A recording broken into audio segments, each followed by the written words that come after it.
Flyover, उसके ऊपर metro. Nagpur में इतना अच्छा इंफ्रास्ट्रक्चर, ये इंफ्रास्ट्रक्चर देश के अंदर भी देखने को मिलता है, लेकिन ये परिवर्तन 10 वर्षों के अंदर ही हुआ। बहनों और भाइयों, भारत हजारों वर्ष पुराना देश है, एक सनातन राष्ट्र है। 1947 में आजाद हुआ, अनेक सरकारें आई, लेकिन तब सुरक्षा की बात नहीं होती थी, इंफ्रास्ट्रक्चर की बात नहीं होती थी, आस्था की बात नहीं होती थी। तब बातचीत होती थी जाति की, चेहरा देख करके योजना का लाभ दिया जाता था। तब विकास की बात कोई नहीं करता था। आज विकास हो रहा है बिना भेदभाव के, गरीब कल्याणकारी योजनाओं का लाभ मिल रहा है बिना भेदभाव के, सुरक्षा मिल रही है सबको बिना भेदभाव के, चेहरा देख करके नहीं, सबका साथ और सबके विकास की भावना के साथ आज देश के अंदर गरीब कल्याणकारी योजनाओं का लाभ मिल रहा है। 80 करोड़ लोगों को फ्री में राशन, 60 करोड़ लोगों को 5 लाख रुपए की स्वास्थ्य बीमा का आयुष्मान भारत का कार्ड, 50 करोड़ लोगों को जनधन अकाउंट का लाभ, 12 करोड़ अन्नदाता किसानों को प्रधानमंत्री किसान सम्मान निधि का लाभ, 12 करोड़ गरीब परिवारों के घर में शौचालय का निर्माण और 10 करोड़ गरीबों को उज्ज्वला योजना का फ्री में सिलेंडर। हर जिला और हर महानगर के बाहर 4 लेन और 6 लेन का रिंग रोड और फ्लाईओवर के साथ साथ देश के अंदर वर्ल्ड क्लास इंफ्रास्ट्रक्चर। किसानों के लिए इथेनॉल का यहां का मॉडल, ये अपने आप में जो कुछ हुआ है, इसका श्रेय बहनों और भाइयों मोदी जी का नेतृत्व है, लेकिन इसका श्रेय अगर होता है तो आपको जाता है, क्योंकि आपके वोट ने देश की तस्वीर और तकदीर को बदलने का काम किया है।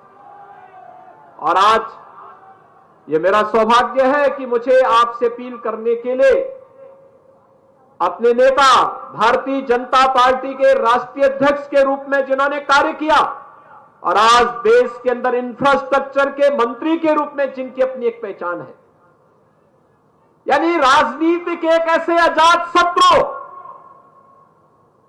जिनके मुंह पे ना शब्द है ही नहीं। गडकरी जी के पास कोई भी व्यक्ति जाएगा, वो कहेगा कि हमारे यहां ये कार्य होना है, इतने 1000 करोड़ लगने, गडकरी जी कहते हैं ठीक है, ये काम हम लोग कर देंगे, हो जाएगा। कभी उन्होंने मना नहीं किया। आज आप देखिए ना, अयोध्या में, मथुरा में, काशी में, प्रयागराज में जितना पैसा मांगा गया, लखनऊ में जितना पैसा मांगा गया उतना पैसा उन्होंने दिया। दिल्ली से मुंबई के बीच में 8 लेन की हाईवे कल्पना थी, आज वो साकार हुआ है। बहनों और भाइयों, राजनीति का ऐसा आजाद शत्रु जिसके बारे में कोई नकारात्मक टिप्पणी नहीं करता है, आप सबका सौभाग्य है आपके सांसद के रूप में आपको उनको चुनने का अवसर प्राप्त होता है। और आपसे अपील करने के लिए उत्तर प्रदेश से मुझे यहां आना पड़ रहा है, इस बहाने कि मैं आपसे अपील भी कर सकूं, यहां के इंफ्रास्ट्रक्चर को भी देख सकूं और फिर आप सबसे से उत्तर प्रदेश के बदलते हुई परिस्थिति के बारे में भी चर्चा कर सको। उत्तर प्रदेश की स्थिति क्या थी? 5 वर्ष 7 वर्ष से पहले उत्तर प्रदेश को उपद्रव प्रदेश कहते थे ना, उपद्रव होते थे, हर दूसरे तीसरे दिन एक दंगा होता था। आज दंगा नहीं होता है यूपी में, 7 वर्ष में कोई दंगा नहीं हुआ है, क्योंकि दंगाइयों को मालूम है कि दंगा करोगे अब उल्टा टांग दे जाओगे। आज वहां कर्फ्यू नहीं लगता है, आज वहां कावड़ यात्रा निकलती है बड़ी धूमधाम के साथ, धम धड़ाके के साथ में। और उत्तर प्रदेश से जो पहले प्लान कर रहे थे, वहां का व्यापारी बेटियां पढ़ने के लिए दूर चली जाती थी। अब वे नहीं प्लान करती हैं, अपराधी वहां से प्लान कर गए, माफिया प्लान कर गए। बहनों और भाइयों, ये जितना कुछ भी हम कर पा रहे हैं, मोदी जी का नेतृत्व है। देश को उनका जो नेतृत्व प्राप्त हो रहा है, वह नेतृत्व है ही, उनका मार्गदर्शन है।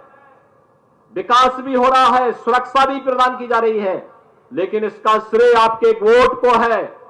यह वोट सही पार्टी को जाता है तो सुरक्षा मिलती है, गलत पार्टी को मिलती है तो दंगा फसाद और उपद्रव होता है। और इसीलिए आप सबसे मैं अपील करने के लिए आया हूं कि आज पूरे देश के अंदर एक आवाज है, और आवाज है कि फिर एक बार मोदी सरकार, फिर एक बार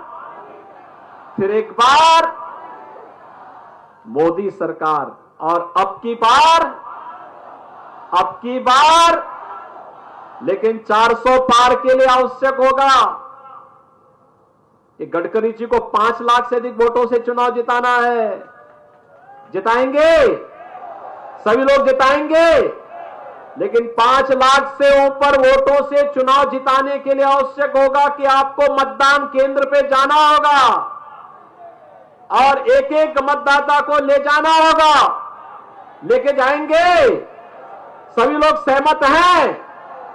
सभी लोग सहमत हैं? पीछे तक अयोध्या में कितने लोगों ने दर्शन किया है? अरे तो बहुत काफी लोगों ने दर्शन कर लिया। जो लोग बचे हैं, 19 को वोट जब संपन्न हो जाएगा तो अयोध्या दर्शन करने के लिए फिर बाकी लोग आइएगा ना। मुझे पहले से सूचना दे देना, सूचना दे देंगे। अयोध्या में सारी व्यवस्था रहेगी। आप सब 19 अप्रैल को आदरणीय गडकरी जी को कमल चुनाव चिन्ह पर भारी बहुमत से विजयी बना करके एक बार फिर से भेजिए। देश के विकास को आगे बढ़ाइए। यही कामना करते हुए मैं अपनी वाणी को देता हूं विराम। जय जय श्री राम, जय जय श्री राम। भारत माता की, भारत माता